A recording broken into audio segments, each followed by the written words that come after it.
Alright, g'day everyone. My name's Scott Biggs. Thanks for joining me tonight. If you have any questions throughout the broadcast, feel free to ask them in the comments below, and I'll try and answer them as we go. So, start off by introducing myself. So, I work for Biggs Construction, which is a company my twin brother owns. I'm a project manager, and been working with my brother since 2011 when I decided to start building. Obviously did my apprenticeship and worked my way up to what I'm doing now. So I got qualified in 2013 and just been on the tools since then. An average day for me at the moment, I've just started a new project on Waiheke, so up at about 5 a.m, jump on the boat at Half Moon Bay, 6 a.m, catch the ferry over, take the guys to site, and at the moment we're just getting into the start of the job, so site set up, pouring a driveway, so we're boxing a driveway today, and a lot of earthworks and excavations to go on. So now have we got any questions? No questions yet. Just waiting for the work boys to fire some nice questions to me. I know you're watching. So a little bit on my story. So I went to Howard College and worked with building companies on my school holidays and that sort of thing, and my dad was a carpenter as well, so I had a bit of experience on the tools and knew what it was like. When I was a bit younger, I wasn't sure if it was for me. And I ended up going to university after college and did a degree in teaching, which was alright, but it didn't work out, and I ended up living in Aussie for a couple of years, and the opportunity came up to come back to New Zealand and start an apprenticeship with my brother when he started his company, and haven't really looked back ever since. Initially that was on Waiheke, and I've done a mixture of jobs between the island and town, and enjoyed every minute of it really. Obviously when you start your apprenticeship you've got to focus on the bookwork, which is a big focus of mine. Do the theory and then the practical comes as well.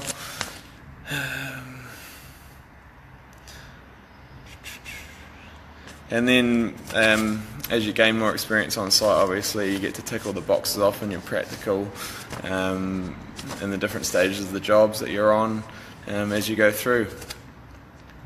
I was quite lucky. I got the same assessor, Dean Vivian, as my brother, and so we had a good relationship from the start, and he basically just took me through our 3 monthly visits and set goals for me, and I just worked towards them in between, filling out my units and doing my practical as required. I'm getting some pretty interesting comments there. Hi Jared, I can see that. Asking me how to build a house. Pretty cheeky. What else have we got here? What do I love about my job? I guess I don't have to wear a suit or a tie. That's probably right up there. You get to turn up and get stuck in. You get to do, hands-on work all day, creating something that at the end of the day you can look back on and feel like you've accomplished something. That's probably the number one thing for me. I can't stand being stuck at a desk all day, or being inside when it's nice out.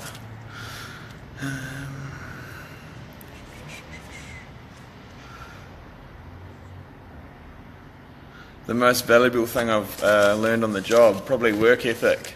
I guess it's probably more targeted at the younger people wanting to get into apprenticeships. You've just got to be prepared to put in the hard yards when you're at the start of your apprenticeship, and then the rewards will come later on. So just head down, bum up, and get stuck in basically. That's all I can say pretty much.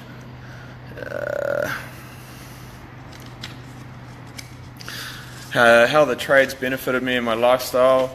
obviously I'm able to, with the skills that I've learnt building, I've transferred that into many other things in my life, like my rally trucks, and basically just gives you the ability to do anything with your hands, and then in terms of working on site, the confidence to have a crack at taking on new challenges and all that sort of thing come with it. Obviously health and fitness as well. You're working full time physically, so you get the best of your mental and physical. Still getting lots of nice questions there. I could bring you on the camera, there's an option here, guys.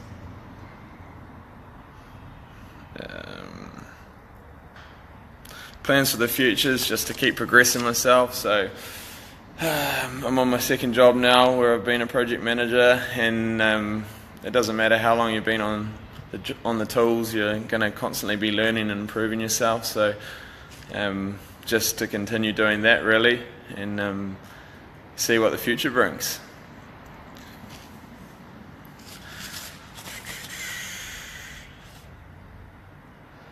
What else have we got here?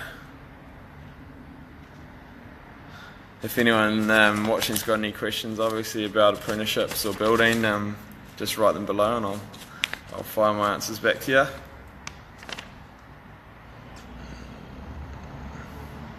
So obviously a big part of my relationship with the BCIDO is my 4x4 trials truck. So I'll just flick the camera on and give you a little look so you can see what it is. So you can see we're heading down to round 4 this weekend, down near Taihape. So the truck's all on the trailer and I'll be in first thing in the morning to load up and we'll hit the road.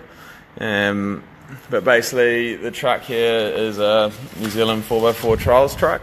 It's purpose built for the competition. It's basically just a space frame with wheels and big shocks and a big motor. I'm fortunate enough to have the BCIDO sponsoring me, which is great to have them on board. Give you a little walk around. We're just in my workshop. I thought I'd do the broadcast here because it's just nice and quiet and no one else is around. So it weighs under 1,000 kilo and it's pumping out about 550 horsepower with the nitrous oxide. It's just sitting down there. It's not in at the moment. But really relating it back to building, I guess it's much of the same skills you learn in your apprenticeship you can apply to anything hands-on that you want to create, and that's exactly what we've done here. So I've got a little workshop here called Nitro Customs where we just take care of building these trucks pretty much, and yeah, it's a good little hobby that I wouldn't be able to do without everything I've learnt within my career building. Sweet, that brings me back. Alright. Just reading my notes here. I haven't had any decent questions yet, so fire them through, guys.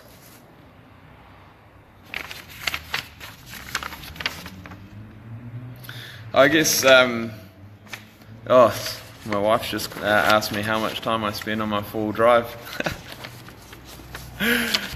Just about as much time as building. Not much time for the wife.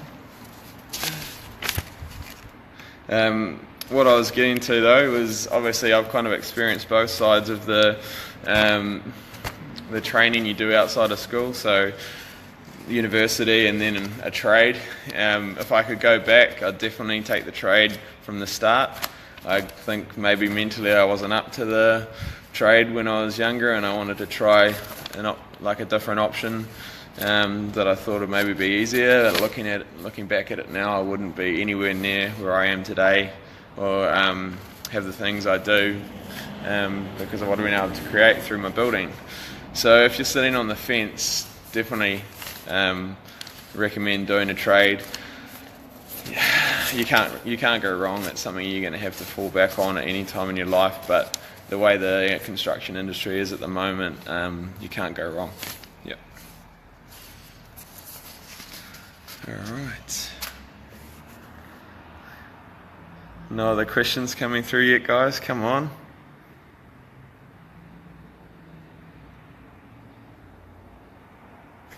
What do we got here?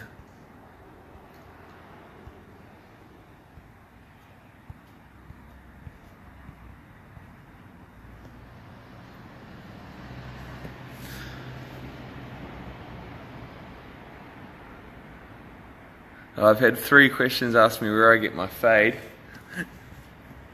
That's just to hide the grey hairs, mate. Did it myself just before the broadcast. Didn't learn it in my building, sorry.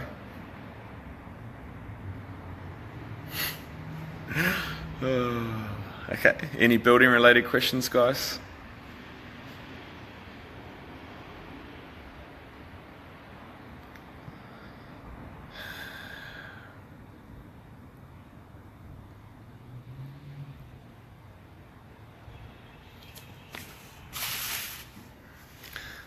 Currently we've got 3 apprentices with the BCIDO, mostly out at one of our other sites out at Maraidai. Oh, here we go. What's my worst injury? Not as bad as my brother who just asked the question. I haven't broken any bones, or it wasn't a paper cut either.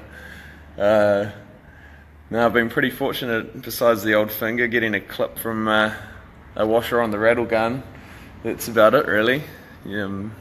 I guess if you're worried about the dangers, I guess, or anything like that from being in a trade, everything's pretty up to date now with health and safety and all that, so it's not quite like the old days. Oh, I've got another haircut question. Man, maybe I should get into hairdressing. Maybe I could make a good wicket on that. Or maybe I could give the guy some haircuts on site.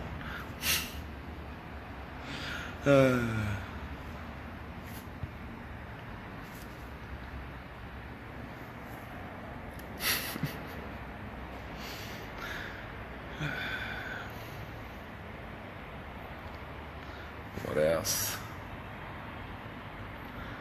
Keep an eye out for the 4x4 trials in your local area as well. It's a bit of a national competition. Oh yeah, some people want to see the rig again. Oh, here comes some more questions. How do you find balancing time between racing, working and family life? It's pretty mad in the summer when the racing season's on. You pretty much, I guess you just work your, working 6 till 6 each day, and then in the workshop at night if required, or with the family. And then the weekends are pretty full on as well, depending if you're away or not. So obviously I'm away 4-wheeling this weekend. And what weight is my E-swing? 20 ounce, mate. What do I enjoy the most about my job? As I was saying earlier, I really like the physical challenge and the mental challenge combined. It's when you complete a project, or you complete an aspect within a project, then you've really busted yourself physically and mentally. It's a good achievement.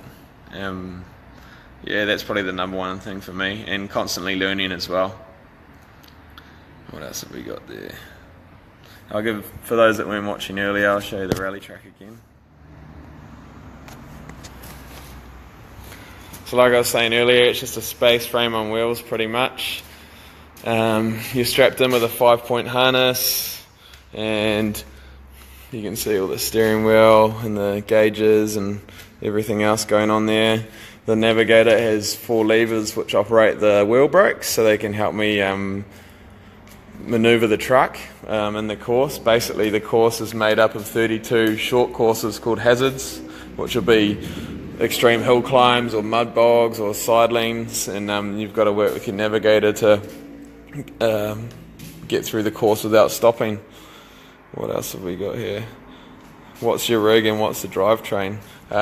It's 80 series Land Cruiser axles, Chevy 6-litre LS2 engine, modified Toyota Wyndham transmission, and that's pretty much it. Well, for any of the other petrol heads, they'll understand a bit more going on here. We've got basically custom CNC alloy hubs, Willwood rotor, Willwood caliper, nice lightweight setup. What method do you use to square up frames? Maybe I could bring you on here, Karen, and you could take care of that for me. Alright, come back.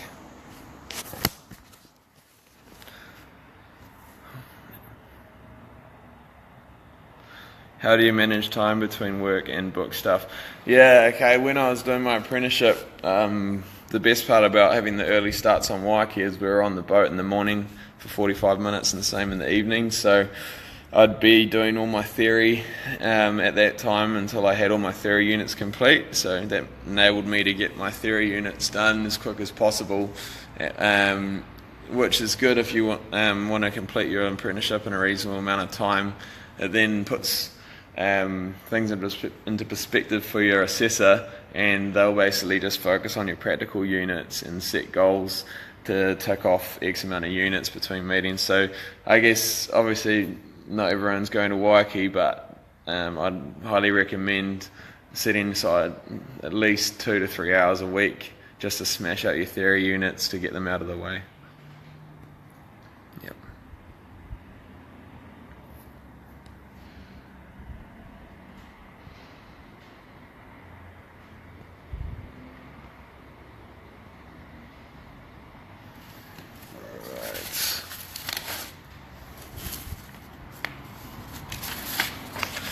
What else have we got here?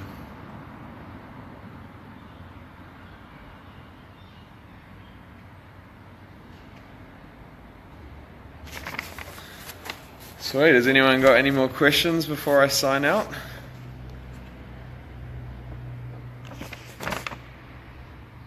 What are the requirements to do an apprenticeship? You'd probably have to check with the BCIDO to be 100%, but I don't think there are too many requirements for the initial sign-up. Possibly maybe level 1 NCEA or something like that, but the best thing about the apprenticeships is that it's all learning on the job, so once you've got an apprenticeship, that's when all the training starts.